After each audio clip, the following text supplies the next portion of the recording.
बिस्मिल्लाहिर्रहमानिर्रहीम। अस्सलाम वालेकुम जी, क्या हाल है आपके? सब ठीक ठाक है? उम्मीद करता हूँ खैरियत से होंगे। एक भाई है ना, उन्होंने मुझसे पूछा कि मेरे भाई ये जो है गूगल साइट लिंक्स क्या होते हैं और ये किस तरह अचीव किए जा सकते हैं। और आपने भी एक पोस्ट लगाई थी कि आपने 100% genuine organic Google site links बनाए हैं, वो आपने कैसे बनाए हैं? ठीक है, तो प्लीज़ इसके ऊपर थोड़ा सा बता दीजिए, पहले एक्सप्लेन कर दीजिए क्या होते हैं। मैं आपको प्रैक्टिकली दिखा देता हूँ। इस वक्त आप एक काम करते हैं जी, मेरा रिसेंटली प्रोजेक्ट पर मैं काम कर रहा था, उनका नाम है जी kingbhai.com। ठीक है, सॉरी मैं वेबसाइट ओपन नहीं कर रहा, मैंने गूगल पर जाके सर्च करनी है। लेट्स से मैं आपको दिखाता हूँ। ये जी मैं सर्च किया, उनका ये उनका ब्रांड नेम है, जिसे हम कहते हैं ब्रांडेड कीवर्ड। ठीक है, ये इनकी वेबसाइट और सब कुछ इनका आ जाएगा। पहले तो ये हालात है जी, जब हम इसको सर्च करते थे किंग भाई, क्योंकि नाम थोड़ा सा ना काफ़ी अनयूजुअल लगता है। आप ये नाम लिखते हो किंग भाई तो आपको लगता है जैसे कोई डॉन वगैरह। लोगों की परसेप्शन भी ऐसी, जब हमने इस प्रोजेक्ट पर स्टार्ट किया था काम करना, कि लोग कहते थे ये कोई जिसे कहते हैं ना कोई डॉन टाइप इंडियन मूवीज़ वगैरह इस तरह। इवन आप यकीन कीजिए तमिल मूवीज़ इसके ऊपर आया करती थी। ठीक है, लेकिन अब अल्लाह का शुक्र इनकी प्रॉपर ब्रांडिंग वगैरह की है, कंटेंट एसईओ किया है, डिजिटल मार्केटिंग स्टार्ट की, सोशल मीडिया मार्केटिंग का भी इसमें रोल था, लेकिन मेजॉरिटी रोल इसमें जो है कंटेंट स्ट्रैटेजी थी। आपने कंटेंट स्ट्रैटेजी बिल्ड करनी होती है प्रॉपर। इसमें मैंने कंटेंट स्ट्रैटेजी बिल्ड की, फिर इसकी ऐसी ऑप्टिमाइजेशन की, फिर ट्रैफिक आई, इसकी लाइक रैंकिंग बढ़ी, फिर इसकी रैंकिंग्स गूगल में आना शुरू हुई। अब जाके स्ट्रीमलाइन हो चुका है। अच्छा, अब आप देखते हैं जी किंग भाई इनका ब्रांडेड कीवर्ड में सर्च करता हूँ तो सारे के सारे इनके फेसबुक पेज, इनके videos, LinkedIn, social media channels, इनकी बाकी वेबसाइट, इंडिया.com, उनका सोशल प्रेजेंस की सारी चीज़ें आती हैं। अब जो साइट लिंक्स की बात होती है, आपको मैं दिखा देता हूँ साइट लिंक्स क्या है जी। मैं आपको दिखाता हूँ साइट लिंक्स कैसे आते हैं। ये मैंने वेबसाइट डोमेन नेम मैंने गूगल पे सर्च की kingbai.com, सबसे पहले टाइटल आ गया। अभी मेरे ख्याल से ये इनका चेंज कर दिया इन्होंने, क्योंकि मेरे पास अभी प्रोजेक्ट तो नहीं है। जो भी अब नए एसईओ एक्सपर्ट या जो भी कंटेंट स्टार्ट जिसको टेक ओवर कर रहे हैं, वो इन्होंने चेंज कर दिया, क्योंकि इसका टाइटल तो वही आ रहा है, मेटा डिस्क्रिप्शन मैंने बनाई हुई है वो ठीक है। जो टाइटल है ना एमएस टाइटल, वो उन्होंने चेंज कर दिया है, टाइटल टैग उन्होंने चेंज कर दिया। एनीवेज, वो हर एक की अपनी स्ट्रैटेजी हो सकती है। जिस टाइम मेरे पास प्रोजेक्ट था, मेरे पास अपनी स्ट्रैटेजी थी। अब जो नए आ गए शायद उनकी नई स्ट्रैटेजीज होगी। अच्छा जी, ये देख सकते हैं, ये नीचे देख रहे हैं आप, कॉन्टैक्ट अस लिखा आ रहा है, फिर किंग भाई लिखा आ रहा है, टर्म्स एंड कंडीशन, किंग भाई services, sign in and about us. ये सारे के सारे आपके गूगल के साइट लिंक्स हैं। चूँकि मैंने मोबाइल वर्जन में ओपन किया हुआ तो इसलिए आपको ऐसे नज़र आए। जब आप वेब पे खोलते हो तो ऊपर आपकी वेबसाइट होती है, नीचे आपके सारे साइट लिंक्स बने आ रहे हैं। ये आपके ऑर्गेनिक साइट लिंक्स होते हैं। ये आप ऐसा कोई तरीका नहीं है कि आपने कुछ जाके ऐसी कोई सेटिंग वगैरह कर दी तो आपके साइट लिंक्स बन जाते हैं। इस पे होता ये है कि ये सारे के सारे पेजेस को आप एसईओ ऑप्टिमाइज़ करते हो। इनके लिए आप एक कंटेंट स्ट्रैटेजी बिल्ड करते हो। आपने प्रॉपर हर पेज के ऊपर उसके टाइटल टैग ऑप्टिमाइजेशन है, मेटा डिस्क्रिप्शन ऑप्टिमाइजेशन है, फिर आपका यूआरएल की जो है, अगर आप देख सकते हो उसमें यूआरएल में कीवर्ड इस्तेमाल करो। फिर आपका जो एंटायर कंटेंट है, जो आपकी बॉडी ऑफ द कंटेंट है, आपने उसको ऐसी ऑप्टिमाइज़ करना है और एक उसमें ऐसी कंटेंट स्ट्रैटेजी बतानी है जो जिसे कहते हैं ना, गूगल को दे रही हो जी, के एक इंडिकेशन दे रही हो कि what is this page is all about. ठीक है, तो ये सारे के सारे पेजेस जब आप ऑप्टिमाइज़ करते हो और आप सिमेट्रिकल तरीके से लेके चलते हो। फॉर एग्जांपल, मैंने एक स्ट्रैटेजी बनाई थी जी, पाकिस्तान लार्जेस्ट प्रॉपर्टी पोर्टल। ठीक है, ये हमने एक पोजीशनिंग स्टेटमेंट बना दी किंग भाई के लिए जी, क्योंकि ये प्रॉपर्टी पोर्टल में अंदर हैं, प्रॉपर्टीज़ बाइंग एंड सेलिंग और प्रॉपर्टीज़ पे करते हैं काम। सेकंड लार्जेस्ट प्रॉपर्टी पोर्टल है इनका। तो हमने पोजीशनिंग स्टेटमेंट बना दीजिए पाकिस्तान लार्जेस्ट प्रॉपर्टी पोर्टल। अब ये पोजीशनिंग स्टेटमेंट क्या है कि लोग सर्च कर रहे हैं पाकिस्तान लार्जेस्ट प्रॉपर्टी पोर्टल, या सर्च करें लार्जेस्ट प्रॉपर्टी पोर्टल, या लार्जेस्ट या प्रॉपर्टी पोर्टल सर्च करें, या प्रॉपर्टी पोर्टल इन पाकिस्तान, या largest property portal of Pakistan, largest property portal in Lahore, या जो भी शहर वगैरह लिख के वो सर्च कर सकते हैं। तो ये पेज पे इनकी रैंकिंग आनी चाहिए। मेन चीज़ होती है आपने कंटेंट स्ट्रैटेजी डिफाइन जो करनी है, उसके बाद आप उसकी एसईओ ऑप्टिमाइजेशन करते हो। मैं हमेशा बात करता हूँ कंटेंट इज़ किंग। आप एसईओ तब भी अच्छी करोगे जब आपने प्रॉपर कंटेंट स्ट्रैटेजी बनाई है। कंटेंट और एसईओ का आपस में क्या कहते हैं जी, जैसे हस्बैंड वाइफ का रिलेशन होता है, वैसे ही आपके कंटेंट और एसईओ का रिलेशन होता है। दोनों एक दूसरे के बगैर नहीं रह सकते। ये मेरी अपनी स्ट्रैटेजी है, मैं आप लोगों से बता रहा हूँ। तो ये आपके साइट लिंक्स तब बनते हैं जब आप प्रॉपर पेजेस की ऑप्टिमाइजेशन करते हो और उन पेजेस पे आपको ट्रैफिक आती है, उन पे क्लिक्स वगैरह आते हैं। फिर जाके ये चीज़ें आपकी बाय डिफ़ॉल्ट गूगल दिखाता है कि नहीं यार, ये जो है पेज वेबसाइट पे तो ट्रैफिक आ रही है, लेकिन साथ इसके इन पेजेस पे भी ट्रैफिक आ रही है, या ये वाले पेजेस भी गूगल में रैंक हो रहे हैं, या इन पेजेस पे भी लोग सर्च करके डायरेक्ट ट्रैफिक आ रही है। डायरेक्ट ट्रैफिक से मुराद है वो लिंक शेयर करके डायरेक्ट ट्रैफिक नहीं, यानी कि फॉर एग्जांपल मैं सर्च कर रहा हूँ जी कि bye cell properties in Pakistan, हो सकता है मेरा अबाउट अस का पेज आ रहा हो, या उनका डायरेक्ट लैंडिंग का वाला पेज आ रहा हो, कॉन्टैक्ट अस वाला, ठीक है, या जो भी इनका ये किंग भाई सर्विस का सर्विस पोर्टल है, ये वाला पेज आ रहा है, टर्म्स एंड कंडीशंस का पेज आ रहा है। तो अगर ये वाला पेज भी मेरा गूगल पर रैंक हो रहा है और मुझे इस पर भी ट्रैफिक आ रही है ऑर्गेनिक सर्चेस के थ्रू, जो कि एनालिटिक्स में आपको शो हो रही होती, तो फिर ये बाय डिफ़ॉल्ट गूगल बताता है कि यार इस साइट के ये वाले पेजेस भी रैंक हो रहे हैं, यहाँ पे भी ट्रैफिक आ रही है, उसको इक्वली इंपॉर्टेंस दे के वो आपको साइट लिंक्स बना के दे देता है, और इस तरह आप जाके आपके साइट लिंक्स बन जाते हैं। तो वो जो लोग पूछते हैं कि भाई ये कोई स्ट्रैटेजी है कि या ये कोई ऐसी सेटिंग है कि हम वेबसाइट पे जाके सेटिंग करते हैं तो गूगल के प्रीव्यू में ऐसे शो होता है, नहीं जी, ऐसा नहीं होता। ये शुरू में भी नहीं बनता, इसमें जो एक टाइम लगता है तकरीबन अप्रॉक्सीमेटली मैं बात करूँ तो 3 माह लग जाते हैं। एक अच्छा ऐसी स्ट्रैटेजी है, उसको 3 माह लग जाते हैं गूगल के नेचुरल साइट लिंक बनाने में, ठीक है। आप नहीं बहरहाल बनाते, आप उस पेजेस के ऊपर एक कंटेंट एसईओ स्ट्रैटेजी बनाते हो, फिर उसकी आप एसईओ ऑप्टिमाइजेशन करते हो, उसकी सोशल शेयरिंग करते हो, उस पर जब ट्रैफिक आती है, उस पर क्लिक्स आते हैं, तो गूगल उसको वेटेज देता है, वो आपकी वेबसाइट के नीचे जाके उसको जैसे कहते हैं ना आपके साइट लिंक्स के तौर पर शो कर देता है, जैसे इसको यहाँ पे शो कर रहे हैं। तो ये इस तरह बनते हैं जी आपके साइट लिंक्स। इसकी कोई स्ट्रैटेजी वगैरह नहीं होती, ये सॉरी इसकी कोई सेटिंग वगैरह नहीं होती, स्ट्रैटेजी तो ऑब्वियसली होती है। अब आप देखें kingbhai.com पे हम लिखते हैं तो प्रॉपर वेब डोमेन आती है, इनका फेसबुक का पेज है, इनका लिंक्डइन का पेज है, इनकी वीडियो जो है वो रैंक्ड आ रही हैं, फिर इनके ट्विटर के अकाउंट्स आ रहे हैं, इनका इंडीड का अकाउंट आ रहा है। तो सबसे इंपॉर्टेंट चीज़, जब आप कोई किसी भी प्रोजेक्ट को आप स्टार्ट करते हो तो सबसे इंपॉर्टेंट ये होता है कि आपने उसका ब्रांडेड कीवर्ड पे उसको रैंक करना। अब ये मैंने एक जेनेरिक क्यूरी लगाई, क्योंकि इस क्यूरी पे ट्रैफिक बहुत ज़्यादा आ रही होती है। इस पे सर्च रिजल्ट्स तो नहीं दिखाता, इस पे लगभग आपके पिछले 1 माह में 11 करोड़ 20 लाख साइट्स ऐड हुई हैं इस क्यूरी के ऊपर। इस क्यूरी को बहुत ज़्यादा इंटरनेशनली लोकली सर्च किया जाता है, लार्जेस्ट प्रॉपर्टी पोर्टल। तो मैंने जो प्रॉपर स्ट्रैटेजी बनाई थी वो मैंने यही बनाई थी कि मैं किसी ना किसी तरीके से, जो हमारा अगर कोई बंदा सर्च करता है, कोई भी यूज़र सर्च करता है लार्जेस्ट प्रॉपर्टी पोर्टल, इस पर स्पेसिफिक नहीं किया कि पाकिस्तान है या कौन सी शहर है, कौन सा सिटी है, तो साइट आनी चाहिए। सबसे पहले आपके रिच स्निपेट आ रहे हैं, फिर आप देख सकते हैं फिर आपकी प्रॉपर्टी पोर्टल आ रही है, फिर कोरा की साइट आ रही है, फिर आपकी क्लैरिटी है, ग्राना है, और अब आपकी ये किंग भाई की जो है आपकी वेबसाइट आ गई। मैंने आपसे बोलता ना कि स्ट्रैटेजी चेंज हो गई है। इस पर टाइटल टैग ये हमने नई स्ट्रैटेजी इंप्लीमेंट की थी, इस पर अब हमने कर दिया जी invest in Pakistan, buy and sell properties in Pakistan, since they are Pakistan second largest property portal. तो ये न्यू स्ट्रैटेजी ऐसी ऑप्टिमाइजेशन की इसमें इंप्लीमेंट की गई है, ठीक है।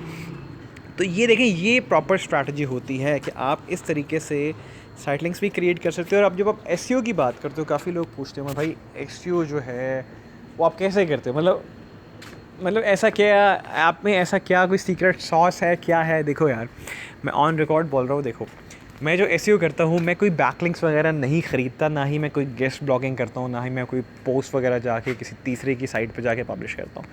मेरा सिंपल सी एक स्ट्रैटेजी है, जो मेरा तकरीबन 5.5 साल का एक्सपीरियंस है, कंटेंट इज़ द किंग। मैं कंटेंट ऑप्टिमाइज स्ट्रैटेजी बनाता हूँ। जिस वक्त मैंने इस प्रोजेक्ट को स्टार्ट किया, किंग भाई लिखता था तो कुछ भी शो नहीं होता था, इवन डोमेन नेम तक शो नहीं होती थी। काफ़ी इश्यूज़ थे काफ़ी सब डोमेन्स वाले काम थे, साइट मैप्स गलत सबमिट हुए थे, यूआरएल्स ब्लैकलिस्ट हुए थे, सर्च कंसोल में जाके चीज़ें वगैरह देखी, बैकलिंक्स बहुत ज़्यादा क्रिएट हुए थे, do follow no follow links बने हुए थे। उन सब चीज़ों को सही करना, प्रॉपर तरीके से स्ट्रक्चर खड़ा करना, फिर उसको बिल्ड करना, दैट टेक्स टाइम। और उसमें आपको 3 माह बड़े आराम से, मुझे तो खैर 3 माह लग गए थे प्रॉपर चीज़ ऑप्टिमाइज़ करने में। उसके बाद आपकी ट्रैफिक भी जनरेट होना शुरू हुई। अल्हम्दुलिल्लाह मुझे इस पर ट्रैफिक भी अच्छी खासी जनरेट हुई है। और इनफैक्ट मैंने स्क्रीनशॉट भी आप लोगों से शेयर कर दूंगा कि मुझे लगभग जो 90% of the traffic that was coming to this site was from organic searches. एक चीज़ आपने हमेशा जहन में रखनी है, जब हम बात करते हैं ना ट्रैफिक की, इंटरनेट पे बेशुमार तरीके हैं ट्रैफिक जनरेट करने के, ठीक है। रेफरल तरीके से जनरेट कर सकते हो, डायरेक्ट तरीके से जनरेट कर सकते हो, आप ट्रैफिक को परचेज़ भी कर सकते हो। लेकिन आपने एक चीज़ हमेशा जहन में ये रखनी है कि वो जो ट्रैफिक है ना, वो ट्रैफिक आपकी बॉट्स होते हैं, ठीक है। बॉट से मुराद है कि वो जो डायरेक्ट ट्रैफिक होती है वो आपके जेन्युइन लोग नहीं होते, ठीक है। मैं जेन्युइन जब लोगों की बात करता हूँ, अगर आपने किसी साइट की एसईओ ऑप्टिमाइजेशन की, जैसे मैंने एसईओ ऑप्टिमाइजेशन की, मैंने लिखा जी लार्जेस्ट प्रॉपर्टी पोर्टल, ऑब्वियसली मुझे एनालिटिक्स में जाके शो हो जाएगा कि क्या ये क्यूरी सर्च करके कोई बंदा मेरी साइट पे आ रहा है कि नहीं आ रहा है। चूँकि मैंने ऑप्टिमाइज़ किया है, मेरी साइट इस क्यूरी पे आ रही है, तो ऑब्वियसली जब मैंने एनालिटिक्स वगैरह में चेक किया तो मुझे इस पर क्यूरीज के ऊपर लोगों ने रिजल्ट्स भी दिए, लोग ऑर्गेनिक सर्चेज में शो हुए भी हैं। तो कहने का मकसद ये है कि जब भी आपने एसईओ ऑप्टिमाइजेशन करनी है या किसी से करानी है, तो मेक श्योर कीजिए जो आपको ट्रैफिक आ रही है ना, आपने एनालिटिक्स में जाके एक्विजिशन में देखना है ट्रैफिक के सोर्सेज क्या है।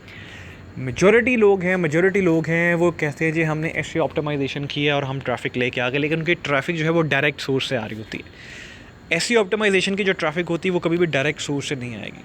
डायरेक्ट का मतलब होता है मैंने किसी को लिंक शेयर कर दिया, किसी को मैसेज कर दिया, किसी ने डायरेक्टली मेरा कीवर्ड, मेरा डोमेन नेम याद था, उसने जाके डायरेक्टली उसको यूआरएल को टाइप किया और वो डायरेक्टली मेरी साइट पे आ गया।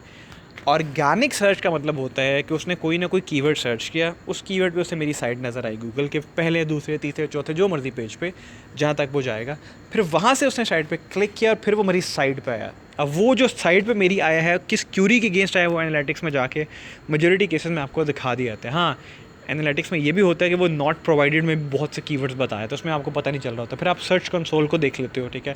बट एनालिटिक्स में आपको काफ़ी हद तक चीज़ें वगैरह मिल जाती हैं, ठीक है। सर्च कंसोल भी आपको उसके अंदर हेल्प आउट कर देता है, ठीक है। लेकिन अभी रिसेंटली सर्च कंसोल में भी कुछ ना कुछ इश्यूज़ आए हुए हैं कि वो चीज़ों को उतने प्रॉपर तरीके से नहीं बता रहा जितना आपको एनालिटिक्स जो है वो डिटेल चीज़ें बता रहा है, ठीक है। एनीवेज, तो जो एसईओ ट्रैफिक होती है ना, वो आपकी जिसे कहते हैं ना, वो जेन्युइन होती है, ठीक है, क्योंकि इसमें बॉट्स वगैरह शामिल ही नहीं हो सकते। बॉट्स, ऐसा कोई तरीका नहीं है कि बॉट्स जो है वो क्यूरीज को सर्च करेंगे और वो सर्च मारेंगे तो जाके आपकी साइट पर लैंड करेंगे। वो डायरेक्ट केसेस में आते हैं या फिर आपके रेफरल ट्रैफिक में आ जाते हैं। ये मैं हमेशा इसलिए बात करता हूँ कि काफ़ी मैंने प्रोजेक्ट्स वगैरह देखे हैं, लोग ट्रैफिक लेके आए वेबसाइट के ऊपर और वो क्लेम करे जी कि हम डायरेक्ट सोर्स, हम ऐसी ऑप्टिमाइज ट्रैफिक लेके आए, लेकिन जब मैंने सोर्सेज वगैरह चेक किए तो वो या तो मिसलेनियस एड्स के थ्रू आए हुए थे, या वो एक दूसरे से लिंक शेयर कर रहे थे उस तरह आए हुए थे, या वो डायरेक्टली लोगों से लिंक शेयर कर रहे थे। मैंने भी जब प्रोजेक्ट स्टार्ट किया था तो हम वर्ड ऑफ माउथ बनाने के लिए हम डायरेक्ट शेयरिंग करते हैं। फॉर एग्जांपल लिंक्डइन बहुत अच्छा टूल है, आप उसमें 100 लोगों को मैसेज कर दीजिए इनबॉक्स में, हालांकि स्पैमिंग में चला जाएगा, लेकिन एक ऐसा टूल भी है जिससे आप अपना मैसेज वगैरह बना के उसमें फेच कर देते हो, तो वो आपके सिलेक्टेड, आपके जो कनेक्शन हैं उनमें से तकरीबन 2000 से लगभग 3000 लोगों को मैसेज शेयर कर देते हैं और आपका स्पैमिंग में नहीं जाता, और वो उसे ओपन भी करते हैं और आपको डायरेक्ट ट्रैफिक आती है, लेकिन वो आपकी जेन्युइन यूज़र्स होते हैं, ठीक है, वो आपके फेक या आपके बॉट ट्रैफिक नहीं होती, ठीक है। लेकिन जो हमेशा में प्रेफरेबल मेथड होता है वो ये होता है कि आप प्रॉपर एसईओ ऑप्टिमाइजेशन करें, उसको 3 माह तक लगाएं, प्रॉपर स्ट्रैटेजीज़ लगाएं, उसको एनालिटिक्स में देखें कि आपके किस कीवर्ड पे आपको ट्रैफिक आ रही है, उस कीवर्ड को जाके गूगल पे देखिए, उसकी सर्चेस कितनी है, उसे कंसिस्टेंटली देखिए कि उसके ऊपर क्या क्या चेंजेस आ रही हैं, कोई अपॉर्चुनिटी क्रिएट हो रही है, फिर उस पर जाके ब्लॉग्स बनाइए, इस पर स्ट्रैटेजी बनाइए, कंटेंट ऑप्टिमाइज़ कीजिए, डेली कंटेंट बनाइए, डेली तो एटलीस्ट वीकली कंटेंट बनाइए, लेकिन अच्छा आर्टिकल बनाइए, ब्लॉग स्ट्रैटेजी लगाइए, फिर जाके वो चीज़ आपकी बिल्ड होती है। मैंने ये जो kingbhai.com है इसके लिए मैंने काम किया था, मैंने 3 माह में साइट का ऑप्टिमाइजेशन, इसकी मैंने ऐसी ऑप्टिमाइजेशन की और अल्हम्दुलिल्लाह 70,000 प्लस, बल्कि 70 भी नहीं कहूँगा मैं, 80,000 के करीब यूज़र जो है ना 3 मंथ्स में जो है वो इस साइट पे आए हैं, और 90% ट्रैफिक जो है वो एसईओ ऑप्टिमाइजेशन के थ्रू आई, यानी कि लोगों ने कीवर्ड्स वगैरह सर्च किए हैं। अभी तो मैंने सिर्फ इस पे ब्रांडेड कीवर्ड्स पे काम किया क्योंकि इसके हालात काफ़ी ख़राब थे, तो मैंने ब्रांडेड कीवर्ड्स की ऑप्टिमाइजेशन की, ब्रांडेड कीवर्ड्स पे पहले मैं लेके आया, फिर मैं गया उसको जेनेरिक कीवर्ड्स पे लेके ऊपर गया हूँ। फिर प्रॉपर्टी के कीवर्ड्स हैं, प्रॉपर्टीज़ के कीवर्ड हैं, फिर आपके पोर्टल के कीवर्ड हैं, ऑनलाइन सेलिंग प्रॉपर्टीज़, इस तरह के कीवर्ड्स हैं। फिर ऐसा ऐसा जो आपका होम पेज है आपने उसको ऑप्टिमाइज़ किया, फिर आप लैंडिंग पेज को ऑप्टिमाइज़ करते हो, फिर आपके डिजिटल मार्केटिंग के हिसाब से आपने उन्हें ऑप्टिमाइज़ किया, फिर आप जाके ब्लॉग्स वगैरह बना रहे हो उसे ऑप्टिमाइज़ किया, तो ऑब्वियसली वो ऐसा ऐसा एक टाइम फ्रेम बन के ना आपकी चीज़ें ऑप्टिमाइज़ होना शुरू होती हैं। और अब अल्लाह का शुक्र है कि अब उसकी आप एलेक्सा रैंकिंग भी देखें। जब मैंने इसको स्टार्ट किया था तो इसकी एलेक्सा रैंकिंग थी जी 29 लाख समथिंग, अभी इस वक्त जो है 2,40,000 कुछ हो गई जब लास्ट टाइम मैंने देखा था। और लोकल की रैंकिंग कोई थी नहीं क्योंकि आपको ट्रैफिक कोई आ ही नहीं रही थी या ना होने के बराबर थी, लेकिन अभी लगभग कोई 87 प्लस यूज़र्स इसके ऊपर है जिन लोगों ने इसको देखा है। फिर सेशंस की अगर बात करें तो लगभग 1 लाख प्लस सेशंस इस पर हो चुके हैं, और पेज व्यूज़ जो हैं वो मेरे ख्याल से 3,20,000 समथिंग हो चुके हैं, यानी इतने पेजेस व्यू किए गए हैं। और वेबसाइट की टोटल जो है यूआरएल्स जो हैं वो लगभग 400 प्लस हो चुके हैं, ठीक है। उसमें डिफरेंट टैग इस्तेमाल किए गए हैं, डिफरेंट ब्लॉग्स वगैरह लिखे गए हैं, कंटेंट ऑप्टिमाइजेशन स्ट्रैटेजीज़ लगाई गई हैं, बेशुमार चीज़ें की गई, लेकिन सारा कुछ ऑन पेज एसईओ किया गया। सोशल मीडिया शेयरिंग भी की गई है, लेकिन उसका ट्रैफिक उसमें it's playing a small chunk, ठीक है। लेकिन जो मेजर ट्रैफिक है that's coming to organic searches, फिर आपका सोशल मीडिया मार्केटिंग के थ्रू आ रही है, फिर आपकी डायरेक्ट ट्रैफिक भी आ रही है और आपकी फिर रेफरल ट्रैफिक भी आ रही है। बट मेजॉरिटी जो मेरी होती है स्ट्रैटेजी वो ये होती है कि कंटेंट ऑप्टिमाइजेशन, कंटेंट इतना अच्छा बनाओ, और उसमें मेन चीज़ ये है कि अगर आपकी ऐसी ऑप्टिमाइजेशन साइट ऊपर आ गई तो यूज़र जब आपकी साइट पे आएगा और अगर वो ज़्यादा टाइम स्पेंड करेगा, विद इन 10 सेकंड वो एग्जिट नहीं करेगा, तो आपका बाउंस रेट नहीं बढ़ेगा। इसका लगभग जो बाउंस रेट है वो 4 से 5% है साइट का पिछले 3 माह के अंदर, क्योंकि हम कंटेंट वगैरह बिल्ड कर रहे थे, ब्लॉग्स वगैरह बना रहे थे, फिर उसको लोगों से शेयर कर रहे थे, फिर उसको रैंक करवा रहे थे, ठीक है। तो उस पर जब लोग ट्रैफिक आ रही थी, एटलीस्ट 1000-1500 वर्ड्स का आर्टिकल था, प्रॉपर ऑप्टिमाइज आर्टिकल था, उस पर लोग देखते थे, उसे पढ़ते थे, तो वो जो इंगेजमेंट टाइम फ्रेम था ना वो अच्छा था। यानी कि वो आप कह लीजिए 2 से 3 मिनट का साइट की इंगेजमेंट है कि लोग आते हैं साइट को देखते हैं प्रॉपर तरीके से, 2 से ढाई मिनट स्पेंड कर रहे थे। दैट्स द रीज़न कि हमारा बाउंस रेट भी अच्छा जा रहा था। हालांकि 5% इज़ आइडियल, 20% से नीचे ही होना चाहिए, अलबत्ता तो लोगों के ऊपर चले जाते हैं। लेकिन मैं एक बात करता हूँ कि अगर आपका आइडियल बाउंस रेट तब बने जब आपने अच्छा कंटेंट साइट में डाला हुआ है, साइट की वर्थ अच्छी क्रिएट कर, आपने बेसिक स्ट्रक्चर साइट का अच्छा किया हुआ है, ठीक है। तो मैं जब भी कोई एसईओ का प्रोजेक्ट स्टार्ट करता हूँ, कुछ इनिशिएटिव लेता हूँ, तो मैं सबसे पहले बेसिक्स को सही करता हूँ, ठीक है। बेसिक्स को आपका सही करना बहुत ज़रूरी है। आपका बेसिक्स रेडी कर देंगे तो आपकी हर चीज़ बेहतर हो जाएगी, ठीक है। तो ये छोटी सी वीडियो बनाई है, इसमें बेसिकली आप लोगों को रैंकिंग भी दिखा दी है, और आपको ये बताया कि जब आपने कोई भी प्रोजेक्ट स्टार्ट करें तो प्लीज़ सबसे पहले ये देखिए कि आप जो ब्रांडेड कीवर्ड है उसको देखिए, क्या ब्रांडेड कीवर्ड की कोई सर्चेज़ वगैरह शो हो रही हैं। मेरे केस में मुझे ब्रांडेड कीवर्ड की सर्चेज़ नहीं नज़र आई थी, तो फिर मैंने जाके इससे ऑप्टिमाइजेशन स्टार्ट की, मैंने कंटेंट बिल्ड करना शुरू किया। आपने कंटेंट पोजीशनिंग स्टेटमेंट एक बिल्ड करनी होती है कि आपकी पोजीशनिंग है क्या, सेगमेंटेशन, टारगेटिंग एंड पोजीशनिंग हमने ब्रांड मैनेजमेंट पढ़ी थी। आपने ये बनाना है, विजन बनाना है कि लोग आपके बारे में क्या सोचें। जब मैंने इस प्रोजेक्ट पे काम स्टार्ट किया तो इनकी सारी सब डोमेन्स बनी हुई थी, और सब डोमेन्स को सबको एक्सक्लूड किया हुआ था, ठीक है। और बैकलिंकिंग सी भरमार थी, कंटेंट ऑप्टिमाइजेशन कोई नहीं थी, कोई पोर्टल वगैरह नहीं थे, एसईओ का कोई दूर दूर तक ताल्लुक नहीं था। यूआरएल जो है आप उन्हें एडिट नहीं कर सकते, उनको रीराइट नहीं कर सकते, कुछ भी नहीं कर सकते। तो फिर हमने स्ट्रैटेजी क्या बनाई, हमने यहाँ पर रखा हम जो मेन डोमेन है हम उसको रैंक करेंगे। जब मेन डोमेन को रैंक करेंगे तो वहीं पे जाके सारे के सारे जो उसके सब डोमेन हैं उनको वहाँ पर लिंक कर देंगे। जब आपकी मेन डोमेन रैंक होगी, गूगल में आएंगी, तो वहाँ से ट्रैफिक आपकी खुद ब खुद जो है, जो भी यूज़र को अच्छा लगेगा, वो डिजिटल मार्केटिंग में जाना चाहते हैं, वो लो पोर्टल में जाना चाहते हैं, वो अपना सर्विसेज पोर्टल में जाना चाहते हैं, वो जिस भी पोर्टल में जाते हैं वो वहीं से राउट हो जाएंगे। But before that they need to come to the main page. आपका जो मेन पेज है, होम पेज है, और ऐसा भी नहीं है कि मेन पेज का मतलब है वो सिर्फ एक ही पेज है, उसमें मेन पेज है, उसमें अबाउट अस है, उसमें कॉन्टैक्ट अस का पेज है, उसमें डिजिटल मार्केटिंग के पैकेजेस हैं, फिर अंदर फर्दर पैकेजेस हैं, फिर आपके ब्लॉग्स हैं, ब्लॉग्स के अंदर इटसेल्फ आपके डिफरेंट लाइक 40+ ब्लॉग्स हैं। तो ये सब कुछ करते करते, प्रॉपर स्ट्रक्चर खड़ा करते करते 3 माह गुजर गए, और फिर 3 माह के बाद आपका जैसे कहते हैं आपको एनालिटिक्स है वो दिखाना शुरू कर देता है कि आपको ट्रैफिक कहाँ से आती है। और आप यकीन कीजिए एसईओ से लोकल इंटरनेशनल ट्रैफिक दोनों आती है। लोग कहते हैं जी टारगेटेड ट्रैफिक नहीं आती, हाँ उतनी टारगेटेड ट्रैफिक नहीं आएगी कि फॉर एग्जांपल आप कह रहे हैं जी मैं अमेरिका में बैठे किसी इस शहर के इस बंदे को टारगेट करना चाहता हूँ, उसके लिए आप सर्च इंजन मार्केटिंग इस्तेमाल करते हो। बट आपको ओवरऑल पूरी दुनिया से ट्रैफिक लेके आती है, depending on the keywords, depending on the on page SEO strategies, depending on the title tags, meta description, URL optimisation and content optimisation. तो इस तरह ऐसे करते करते पे आप उसे ऑप्टिमाइजेशन कर लेते हो। मैक्सिमम आपको 3 माह लग जाते हैं। 3 माह में आप अच्छी स्ट्रैटेजी अगर आप बिल्ड करते हो तो आपकी चीज़ रैंक होना शुरू होती है, आपको रिजल्ट्स देना शुरू हो जाती है। So this is how I rank kingbhai.com on multiple queries. सबसे पहले तो मैंने उनकी ब्रांडेड क्यूरीज़ पे काम किया था, फिर उसके बाद उनकी जाके मैंने जेनेरिक क्यूरीज़ पे काम किया। लेकिन अभी वो चूँकि हमने प्रॉपर्टी पोर्टल शो करना था, दैट्स वाई हमने उसका एज प्रॉपर्टी जाइंट शो किया था। अब जाके उनकी स्ट्रैटेजी चेंज हो चुकी है, अब वो जाके कुछ ना कुछ उसमें नया इंप्लीमेंट करेंगे, और फिर वो जाके अल्हम्दुलिल्लाह जिस भी डायरेक्शन में उनके एसईओ एक्सपर्ट उस चीज़ को लेके जाएंगे, वो या उनके मैनेजमेंट जिस भी तरीके से लेके जाना चाहेगी वो उस चीज़ को वहाँ पे लेके जाएंगे। तो ये वो छोटी सी वीडियो थी जो कहते हैं जी कि गूगल साइट लिंक्स क्या किसी सेटिंग से बनते हैं, तो वो किसी सेटिंग से नहीं बनते, वो आपकी प्रॉपर ऑप्टिमाइजेशन होती है, गूगल उसको वेटेज देता है, फिर वो जाके आपकी शो होती है।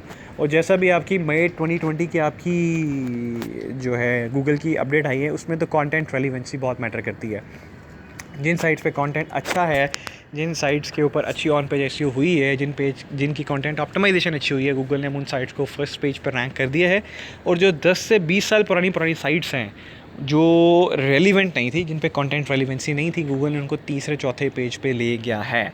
तो ये बहुत अच्छी चीज़ है। अगर आप प्रॉपर तरीके से ऑन पेज एसईओ कर रहे हो, प्रॉपर तरीके से गूगल साइट लिंक्स बना रहे हो, हर पेज की एसईओ होती है, टाइटल टैग ऑप्टिमाइजेशन होती है, मेटा टैग ऑप्टिमाइजेशन होती है, H1, H2, H3, H4, H5, H6 होते हैं, फिर आपके बोल्ड, इटैलिक्स, आपके अंडरलाइंस होते हैं, फिर आपके एंकर टैग्स होते हैं, फिर आपके उसमें लिंक बिल्डिंग कह लीजिए, इंटरनल लिंकिंग होती है, आपकी एक्सटर्नल लिंकिंग होती है, फिर आपके CTAs होते हैं, कॉल टू एक्शंस, फिर जाके प्रॉपर तरीके से वो जाके रैंक होती है और आपको रिजल्ट्स वगैरह देती है। मेरी सिंपल ये स्ट्रैटेजी होती है जी। अक्सर लोग आपके बैकलिंक्स परचेज करते हैं, मैं कोई बैकलिंक्स नहीं परचेज करता।